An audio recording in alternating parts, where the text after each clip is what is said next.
Hey, what's going on, everybody? This is John J. Gaming on the mic, coming at you guys with another episode of the ACSA Dynasty here on Maximum Football 2020.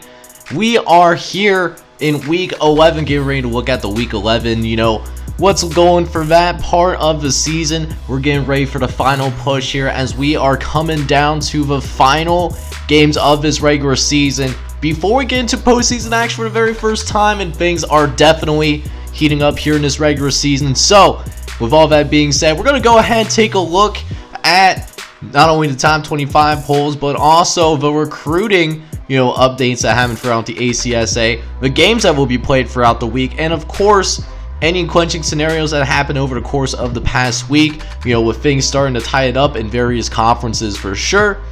With that being said, though, let's go ahead and get into this, starting with the top 25 poll. And guys, if you're enjoying this ACSA content here on the channel, do me a favor and please smash that like button, as well as hit subscribe if you do happen to be brand new and like what you see as well.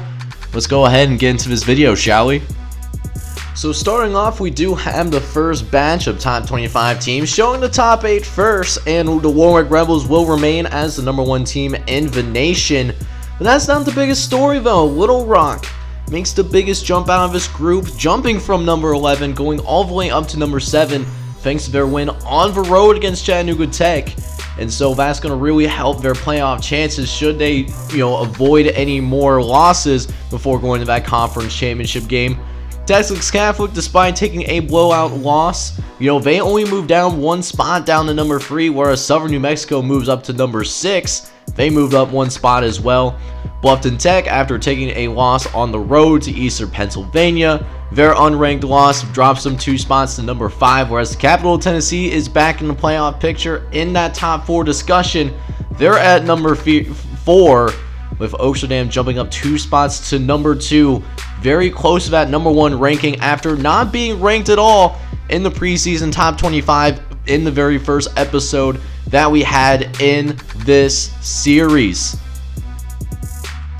After that, we do have the next batch of top 25 teams ranking the number 6 through 16 squads.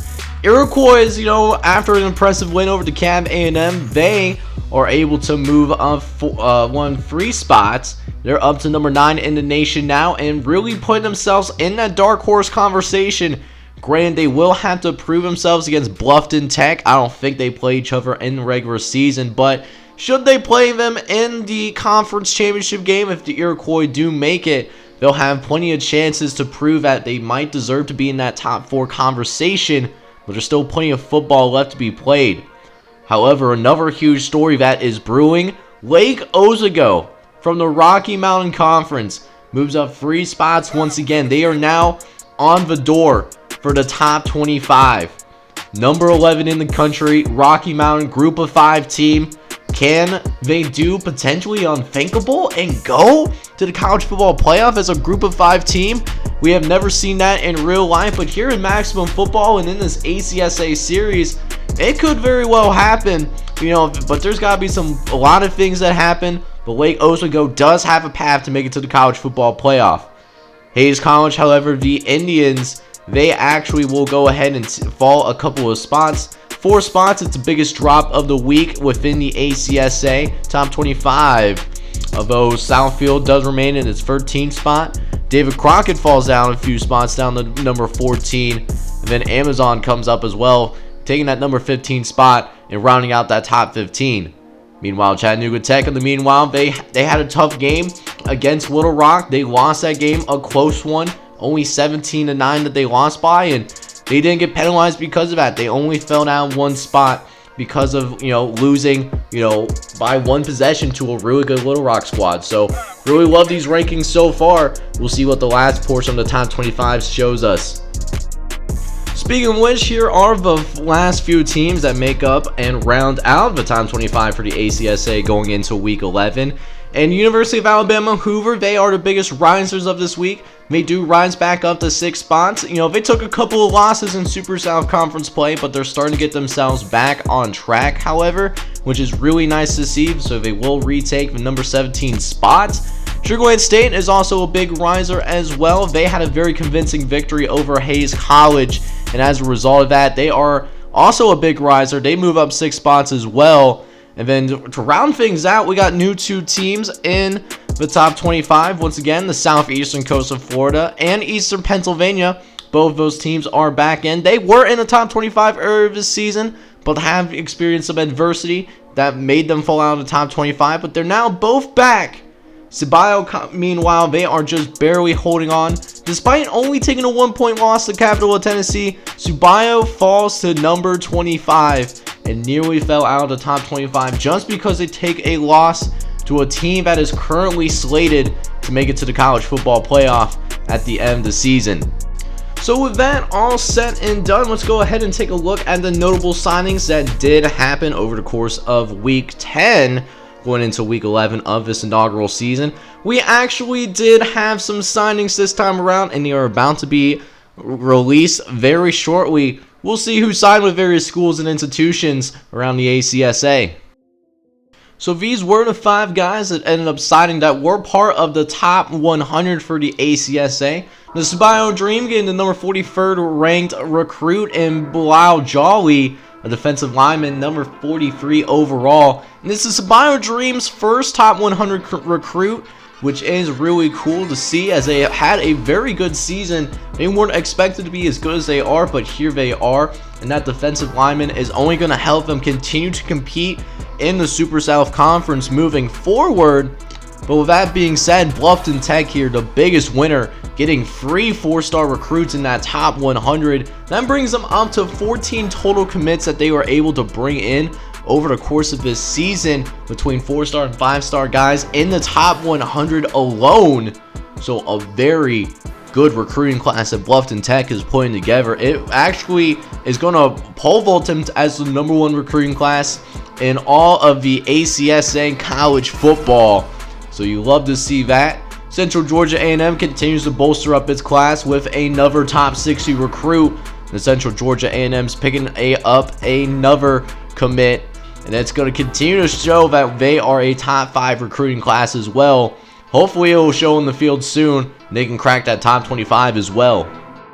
The top 25 finished being looked at, as well as so now with the top 25 looked at, as well as the recruiting rankings, taking a look at those, we'll go ahead and check out, some of the potential conference clinching scenarios, as well as the 10 games that will be played throughout the course of week 11 here in this inaugural season.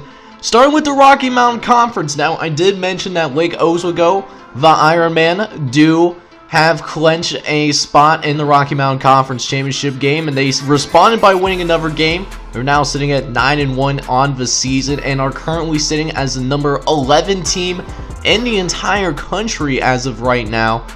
But the question is, who's going to be that second team, though? Looks like George Fox Eugene has the right track in order to get up in there, currently sitting at 6-4 here in this season. Alaska and Pacific Tech, though, are right on the heels, though, both sitting 1 game back. And then a couple other teams that are realistically still in it. We got Colorado Tech and Hawaii State. Both of those teams, 2 games back. They're going to need to win out in the Rocky Mountain Conference, as well as get a lot of help to get into the conference championship game. But it's still definitely doable for Colorado Tech and Hawaii State. Watch out for what goes on here. We got a 5-team race for 1 more spot in the Rocky Mountain Conference.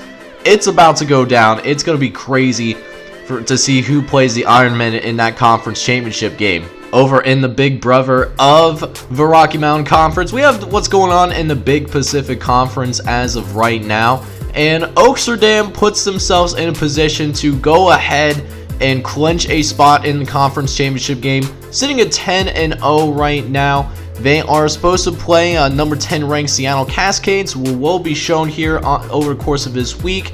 If Oaksterdam wins this game, not only will they stay in the race for the college football playoff, that they will also be able to clinch their spot into the Big Pacific Conference Championship game. They are 2 games ahead of Amazon, who is in 3rd place. You just need to be in the top 2 to go to conference championship.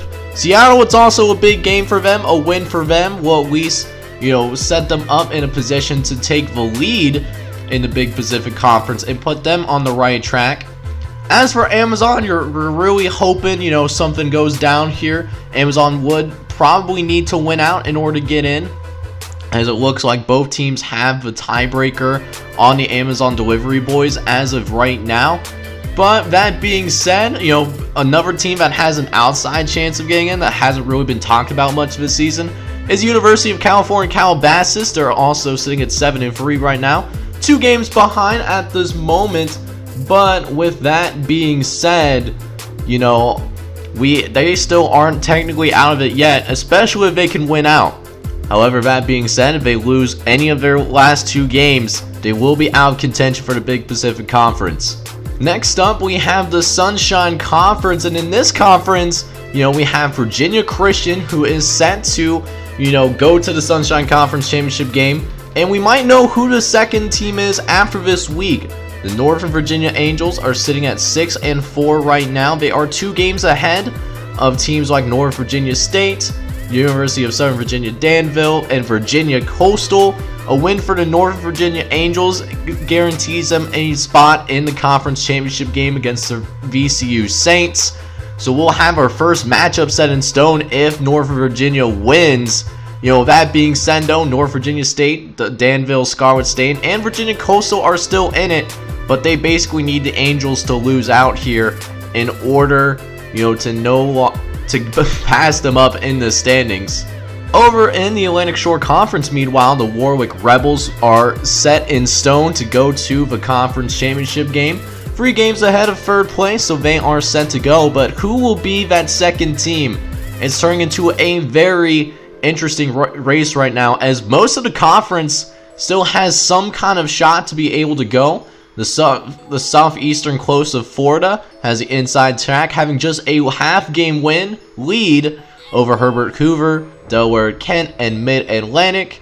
So things can definitely go down here in these last few weeks of the season for sure. You'll love to see, that kind of action going down here. We'll see who is that second team to play against Warwick in the Atlantic Shore Conference Championship. So that is the big clinching scenarios to be aware of as we move on into week 11 of the ACSA season.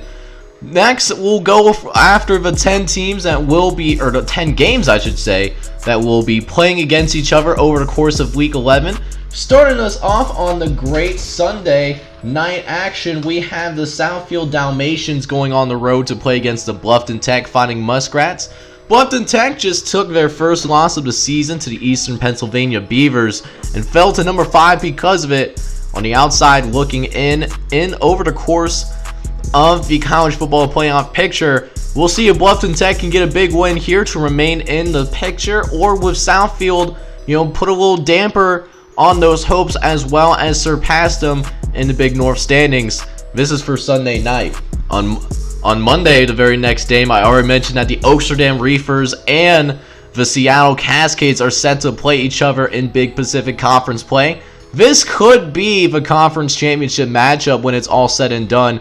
Oaksterdam sitting currently undefeated right now and sitting at number 2 in the nation, whereas the Seattle College Cascades are in the top 10 as well and cannot be messed with whatsoever. It's going to be a great game between these two teams, and it will be dropping on Monday night in Big Pacific Conference land. But things only get better. And Tuesday night, we have a big Southwest Conference matchup between the David Crockett Mavericks going on the road to play against the Sugar Land State Cowboys in some great Southwest Conference action. Both of these teams are tied for third place and are both 1 game behind both Southern New Mexico and Texas Catholic for that second spot in the Big Southwest Conference Championship game. Whoever wins this game will stay in the hunt to make it to the conference championship game, whereas the other team that loses, won't be mathematically out, technically speaking, unless both Southern New Mexico and Texas Catholic win their games. But they could be eliminated and are going to need a lot of help to get in if the loser, of this game, happens to be either David Crockett or Sugar Land State. This game will be dropping Tuesday night at 6 p.m. Eastern. Over on Wednesday, we'll actually have a double-header episode, both of which going to be ACSA matchups. We'll have the University of Alabama Hoover playing the Cibao Dream on Wednesday night at 6 p.m. Eastern, for big Super South Conference action. Should be a good one. Then we'll also have all of the non-primetime games as well that will be dropping on Wednesday. It will be around noon when this happens. First of which will be Tacoma State playing the Hebrew University of California. Should be an interesting matchup to watch out for sure. But it won't be the only matchup in that episode, however. For the second game, we'll have the Especola of New England play against the number 12 team in the nation in the Hayes Indians. They just took their second loss recently, and so it'll be interesting to see if they can get themselves back on track, or will they take their second loss in a row to this team in the unaffiliated conference. Then for the next two matchups, we'll be taking an eye out for the Big Sunshine, or the Sunshine Conference over in the great state of Virginia. First, we'll have Lynchburg A&M going on the road to play against the Thomas Jefferson Minutemen in a battle of patriotic teams, if I say so myself. Should be a great matchup to watch out for. And then likewise, we'll have the Southeastern A&M Raiders going on the road to play against the Virginia Coastal Waves. Virginia Coastal sitting at 4-6 and are still in the fight for the Sunshine Conference. A win here will help their chances to get in should Virginia Christian, or more specifically North Virginia, loses their matchup this upcoming week. After we get through all that craziness, we'll shoot over to the Atlantic Shore Conference, where the Herbert Hoover College Old Glory goes on the road to play against the Kent Colonials. This game will be dropping Thursday night at 6 p.m. Eastern. Should be some good ACSA primetime action between these two squads, that's for sure. And then finally, the final game that will be shown in the ACSA for Week 11 will have the Eastern Pennsylvania Beavers go on the road to play against the Iowa Institute of Technology. Both of these teams are very promising. Eastern Pennsylvania just getting back into the top 25. They'll have an ACSA primetime matchup against the Iowa Institute of Technology. Should be a great game to end the week over in the Big North Conference. So it's going to be fun to watch to see if Eastern Penn can keep up the momentum and therefore stay in the top 25. So that being said, that will end today's ACSA episode, getting ready for Week 11 here in the inaugural season.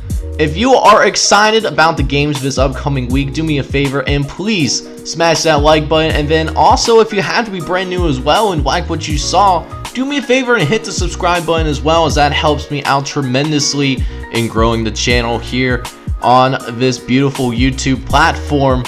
In the meantime though, I hope you guys are all out there having a wonderful day.